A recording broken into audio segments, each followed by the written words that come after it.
Hi, Charlie and Warren. My name is Chris Reese. I'm here with a group of MBA students from the University of Virginia in Charlottesville. In recent years, business schools have taken a lot of blame for some of the recent state of the economy. What would you suggest to change the way that business leaders are trained in our country? Well, I wouldn't. I don't know, Charlie. I wouldn't blame business schools particularly for most of the ills. Would you?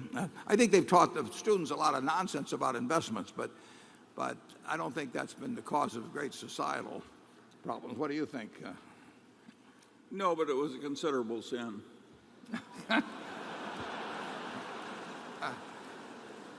Well, do you want to elaborate on what was the more sinful? No, but I think business school education's improving.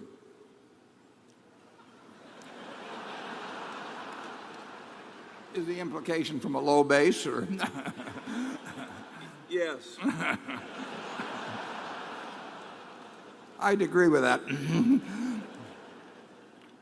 No, in investing, I would say that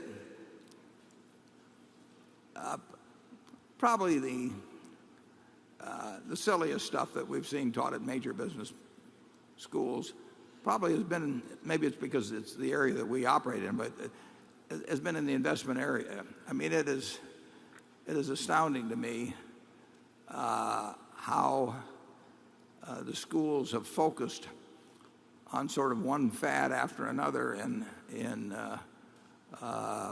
finance theory, and it's usually been very mathematically based. When it's become very popular, it's almost impossible to resist if you hope to make progress in faculty advancement.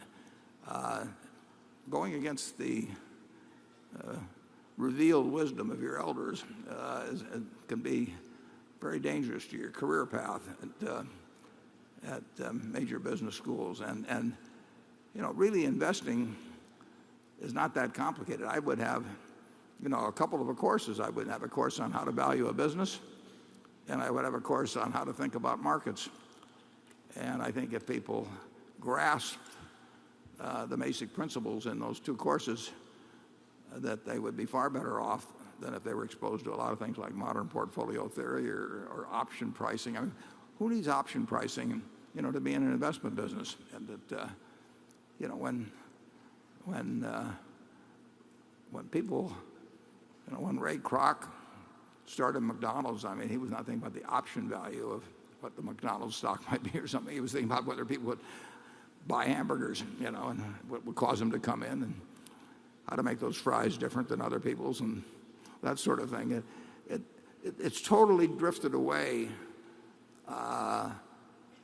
The teaching of investments. I look at the books that are used sometimes, and there's really nothing in there about valuing businesses. And that's what investing is all about.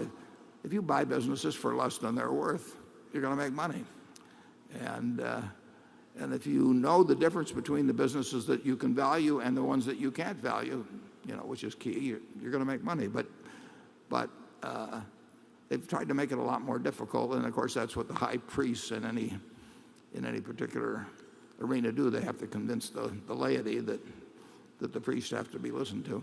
Charlie? Well, the folly creeps into the accounting too. A very long-term option on a big business you understand, the stock of a big business that you understand, or even a stock market index, should not be. The optimal way to price it is not by using Black-Scholes. And yet the accounting profession does that. They want some kind of a standardized solution that requires them not to think too hard. And they have one.